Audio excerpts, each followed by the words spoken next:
से लागू भी हो गया, अब सब शांति हो जाएगी धीरे धीरे, वहाँ भी तनाव जो था वो भी दूर हो जाएगा। तो थोड़ा सा बिजनेस की बात कर लेते हैं। क्या यहाँ से हम ये मान के चले, जिस तरीके का हमने ड्रोन अटैक देखा पाकिस्तान की तरफ से, छोटे छोटे ड्रोन भेजकर उन्होंने हमारे को एनालिसिस करने की कोशिश की कि इनका जो अभेद्य सिस्टम है वो कितना ज्यादा पावरफुल है, फिर हमने भी अपनी तरफ से ड्रोन भेजा। क्या ऐसे में आप आगे आने वाले दिनों में ड्रोन के मैन्युफैक्चरिंग उसको बढ़ावा देना, और जहां जहां जिस लेवल पर अभी तक ये बातचीत चल रही थी कि हाँ ठीक है इसको हम कोशिश करेंगे आगे बढ़ाने की, वो सारे प्रोग्राम सब आगे बढ़ते हुए देखेंगे?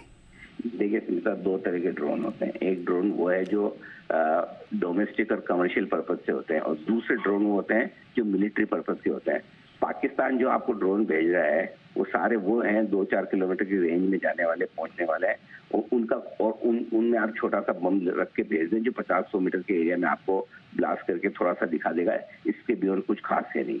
लेकिन असली जो ड्रोन जो काम आते हैं, जो इंडियन एयरफोर्स ने यूज किए हैं, टारगेटेड, एकदम प्रिसाइज, कई किलोमीटर अंदर जाकर 20-30 किलोमीटर अंदर जाकर हमने मार किए, राइट। जो सबसे पहले दिन जो रात को 9 ठिकानों पर हमला किया था, वो ड्रोन काम के हैं। तो जहां तक बिजनेस के का सवाल है, दो तरीके से देखिए। ऑफकोर्स इस वॉर के बाद ड्रोन की इंपॉर्टेंस बढ़ जाती है, ड्रोन बनाने वाली कंपनी की इंपॉर्टेंस बढ़ जाती है, लेकिन एक्चुअली जो आर्मी को चाहिए वो ड्रोन बहुत अलग तरह के होते हैं, और वो बहुत सोफिस्टिकेटेड, लंबी डिस्टेंस तय करने वाले, state of the art technology वाले होते हैं, और वो एकदम अलग है। बट ओवरऑल बाजार के लिए तो इतना ही अच्छा है कि लड़ाई झगड़ा कम हुआ, खत्म हुआ, कम से कम परमानेंट नहीं तो टेम्पररी तो खत्म हुआ। और आपको एक और बात बताऊं सीधा, हर बार की तरह इस बार भी बाजार का रिएक्शन बहुत सदा हुआ है।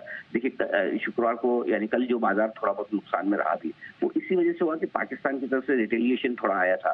नहीं तो अब तक अगर भारत की तरफ से जो एक्शन था उस पर तो बाजार कहीं कोई डगमगाया ही नहीं। सो आई थिंक कोई ऐसे बाजार भी खराब नहीं। और इफेक्टिवली मैं आपको बताऊं, अगर आप एक ये भारत पाकिस्तान का टेंशन अलग से हटा दें, तो जिस तरह के हमारे मैक्रो इकोनॉमिक सेक्टर इतने मजबूत हुए हैं, आप बिलीव नहीं करेंगे, इस वक्त निफ्टी कम से कम 25,000-25,500 अदरवाइज हो जाता अगर ये टेंशन नहीं होती। पिछले 15 दिन से तो हम इसी वजह से बहुत ज्यादा बढ़ नहीं पा रहे हैं, अटके हुए हैं।